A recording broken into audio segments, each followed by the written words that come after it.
Hi everybody, Mike Wendland with another gear review for RV.com. And this one is for those of you who need reliable, must-have internet, especially for remote workers. In these days of traveling the country and being able to work from the road, you gotta have reliable internet. This is a great step in that direction. It is a brand new gadget from the folks at weBoost, and it's made just for RVs. Let's take a look. This new model is known as the Drive Reach RV. Now, the Drive Reach was a very popular one, but it was made mostly for passenger cars or small trucks. This one is for RVs, and it has a lot going for it. So let's do the unboxing and see what is inside. Lots of stuff.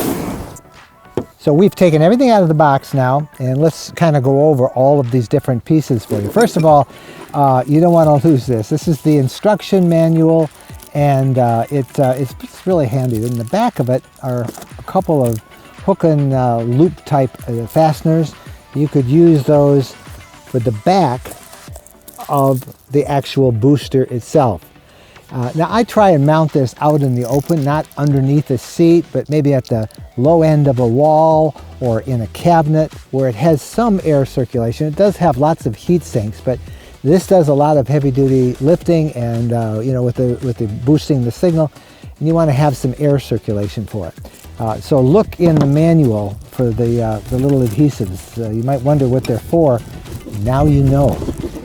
Some other things, the outside antenna right here. You're familiar with this, kind of looks like a tiki torch. It assembles pretty easily. There's a little mount right here. You just kind of strip that through, run that through. Here's the thing that's pretty neat about this. You can mount this as it is with just this little 3 or 4 inch piece on it, or you can use an extender to get it up high.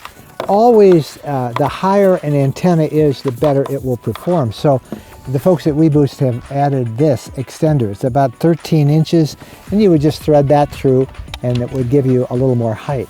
The problem is, I wouldn't use that on mine because mine's already high. My roof of my RV is already pretty high, and this is going to be banging into things. So you do have that, and it's a handy thing to use. Now there's also an indoor antenna right here. The indoor antenna needs to be as far away horizontally and vertically from the outdoor antenna. So I mount this at the back, and I would mount this, I would put some adhesive with this on a kitchen table maybe, or on a cabinet in the galley, somewhere that's centrally located to where we'll be using the internet a lot, but as far away from this as possible. There comes 30 feet of coaxial cable that will attach to the outside antenna. You have to decide is how you want to mount this.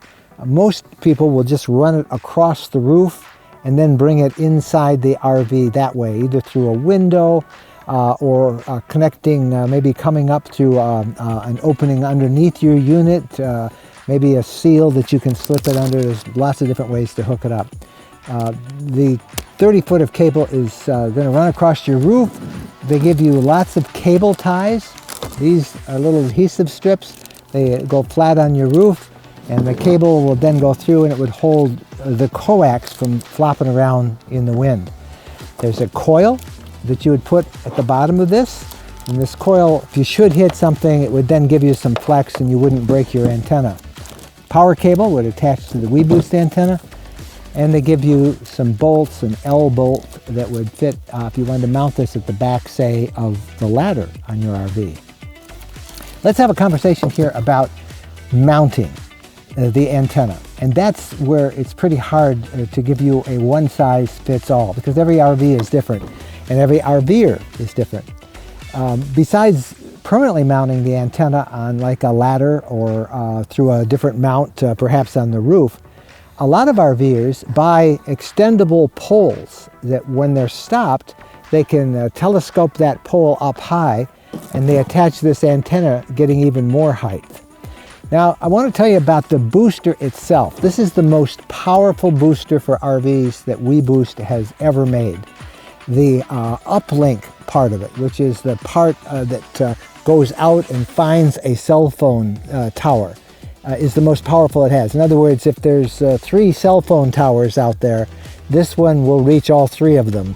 Whereas previous models, maybe they didn't have enough power, they could maybe reach out to 2 towers or 1 tower. The point being is this is going to give you the most extended range of any of their boosting systems that I have yet to see. They boost to 50 dB gain. That is the maximum allowed by the FCC. And I also want to clear up one myth about cell phone booster. If there's no cell phone signal, there's nothing to boost. Therefore, you're not going to get an increase in your coverage area. But if there is a cell phone signal anywhere around, this is going to pull it through even better than what your normal system is doing. This antenna is omnidirectional, meaning it receives in a 360-degree radius. Previous models tended to receive in one direction, and to get the best coverage, you wanted it to be pointed at that cell phone tower. By far and away, this is the gold standard now when it comes to a cellular booster system for an RV. If you need reliable communications, it's going to give you a better connection than anything else that you have found, so you can keep working remotely from the road or watching that Netflix movie at night, knowing that you can stream it because you got good cell phone signals. I'm Mike Wendland. Thanks for watching our RV gear review, and happy trails.